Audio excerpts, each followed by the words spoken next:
Dalam hadis riwayat Abu Hurairah dijelaskan bahwa kebaikan yang kita lakukan pada saat bulan Ramadan itu pahalanya dikali 700 kali lipat. Kebaikan yang dapat kita lakukan sekarang adalah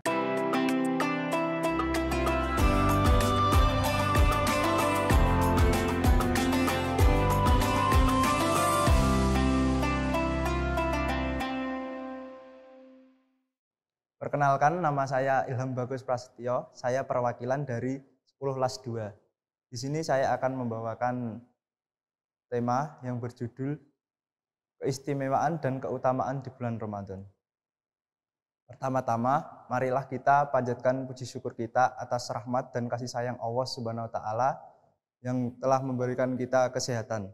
Tak lupa sholawat serta salam kita curahkan kepada junjungan kita Nabi Agung Muhammad SAW yang telah membawa kita dari zaman jahiliyah hingga zaman ilmiah seperti sekarang ini. Pada kesempatan kali ini saya akan membahas tentang kebaikan dan amalan yang dapat kita lakukan pada bulan Ramadan. Sebelumnya saya akan membahas tentang keutamaan bulan Ramadan, yaitu bulan Ramadan adalah bulan diturunkannya Al-Quran. Karena itu, kita disuruh banyak-banyak membaca Al-Quran pada saat bulan Ramadan. Sebaiknya, kita tahu dulu keutamaan Ramadan agar kita bersungguh-sungguh dalam menjumpainya. Yang pertama, bulan Ramadan adalah bulan diturunkannya Al-Quran. Dalam surah Al-Baqarah ayat 185 dijelaskan bahwa bulan Ramadan adalah bulan diturunkannya Al-Quran. Al-Quran untuk apa? Sebagai petunjuk bagi umat manusia. Lalu, keutamaan yang kedua adalah pada bulan Ramadan dibukanya semua pintu-pintu surga dan ditutupnya semua pintu-pintu neraka. Apa kata Rasulullah? Apabila Ramadan tiba, maka dibukalah semua pintu-pintu surga dan ditutup semua pintu-pintu neraka. Makna dari dibukanya pintu-pintu surga adalah kita dapat lebih gampang untuk berbuat kebaikan pada bulan ini. Lalu makna tutupnya pintu-pintu neraka adalah Allah Subhanahu wa Ta'ala membuat kita lebih sulit untuk berbuat maksiat pada bulan Ramadan. Bulan Ramadan ini adalah bulan yang penuh berkah bagi umat yang beriman. Dalam hadis riwayat Abu Hurairah dijelaskan bahwa kebaikan yang kita lakukan pada saat bulan Ramadan itu pahalanya dikali 700 kali lipat. Kebaikan yang dapat kita lakukan sekarang adalah dengan bersedekah. Bersedekah itu bukan hanya sekedar memberikan uang kepada yang membutuhkan, tapi kita juga bisa bersedekah dengan memberikan makan kepada orang yang hendak berbuka puasa. Dengan memberikan makan kepada orang yang hendak berpuasa, kita mendapatkan pahala yang sama dengan orang yang berpuasa tersebut.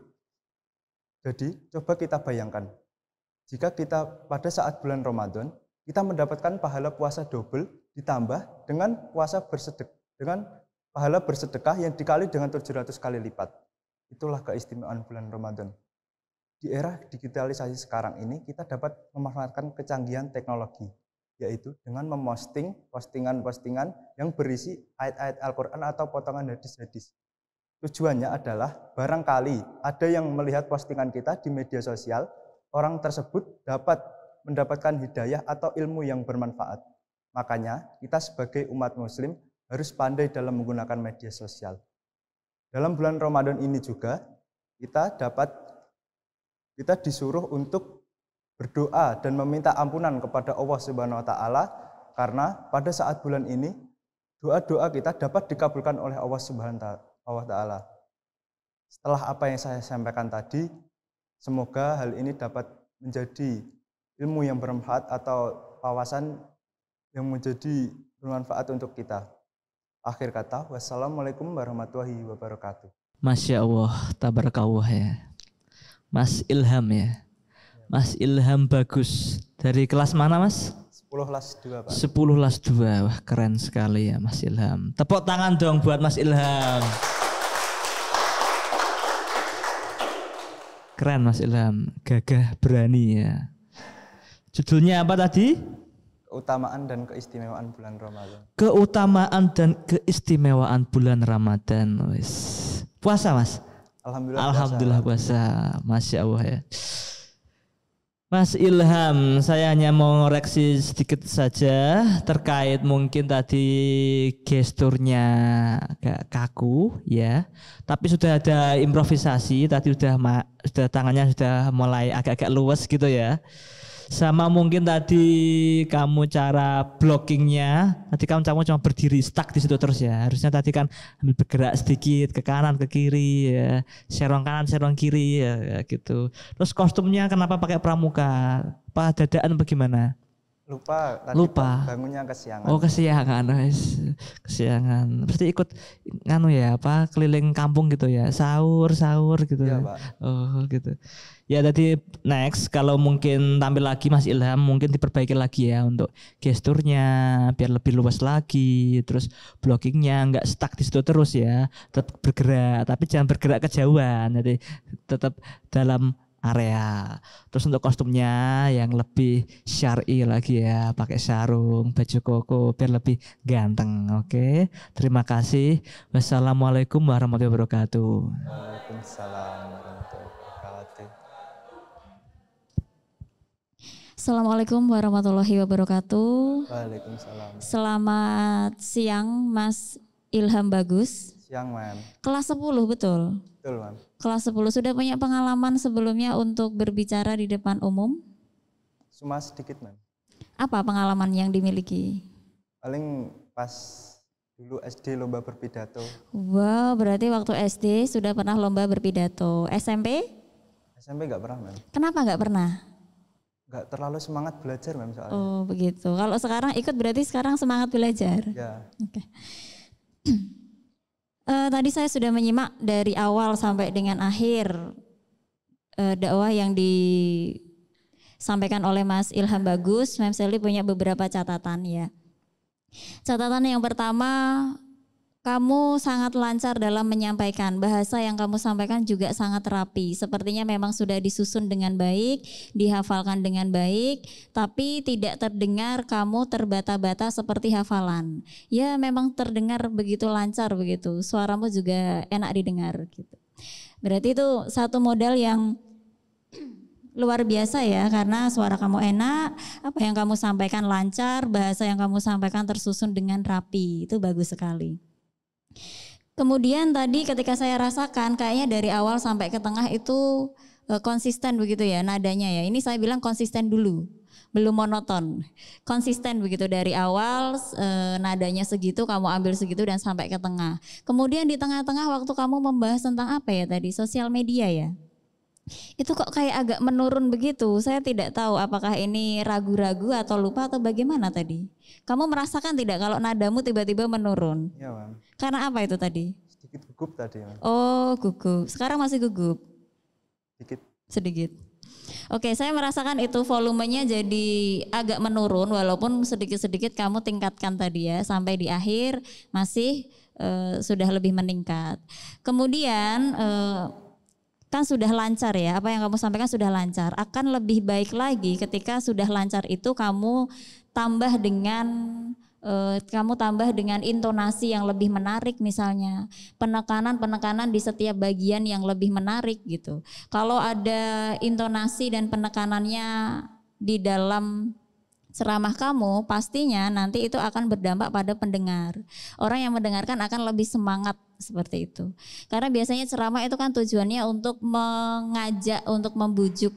Jadi diperlukan nada yang persuasif atau membujuk seperti itu. Agar lebih menarik, agar penontonnya jadi terpengaruh, ingin melakukan hal-hal baik apa yang kamu sampaikan seperti itu. Jadi intinya sudah baik dan lancar, bahasanya bagus. Itu tadi untuk catatannya ya. Oke. Terima kasih. Assalamualaikum warahmatullahi wabarakatuh. Waalaikumsalam warahmatullahi wabarakatuh. Assalamualaikum warahmatullahi wabarakatuh. Waalaikumsalam warahmatullahi wabarakatuh. Mas Ilham Bagus. Tepuk tangan untuk Mas Ilham Bagus. Luar biasa ini kelas 10. Subhanallah. Di catatan saya ada beberapa catatan terkait materi yang disampaikan. Yang pertama lupa Mas ya, lupa kasih salam ya. Ya tadi lupa ya kayaknya ya. Tidak membacakan salam. Ini penting ya. Jadi setiap berpidato itu ya harus, kalau harus ya, itu bahkan itu menjadi persyaratan harus memberikan salam.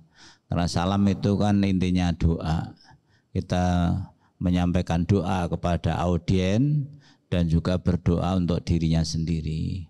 Bagusnya salam itu kalau menurut Islam itu diucapkan qoblal kalam. Assalamu qoblal kalam. Jadi sebelum menyampaikan sesuatu hal itu salam dulu, baru yang lain-lain itu. Karena itu isinya doa. Oke ya. Baik, Pak. Nanti kalau lanjut berarti jangan lupa salamnya ya. Oke ya. Jadi ya mendoakan dirimu, mendoakan audien, mendoakan semua yang mendengarkan dari ceramah Mas Ilham ini ya. Kalau materi saya pikir sedikit sudah masuk ya. Cuman kurang menampilkan yang satu adalah tidak ada menampilkan satupun dalil naklinya.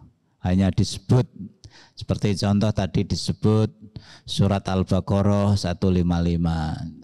Itu kan lebih keren ya, lebih mantap, orang yang mendengarkan itu akan lebih yakin apa yang Mas Ilham sampaikan jika ayatnya dibaca. Meskipun tidak lengkap mungkin dibacanya Syahrul Ramadhan alladzi unzila fihil Qur'an. Karena yang diambil kan fihil Quran hudal linnasi wa bayyinatin minal huda wal furqan.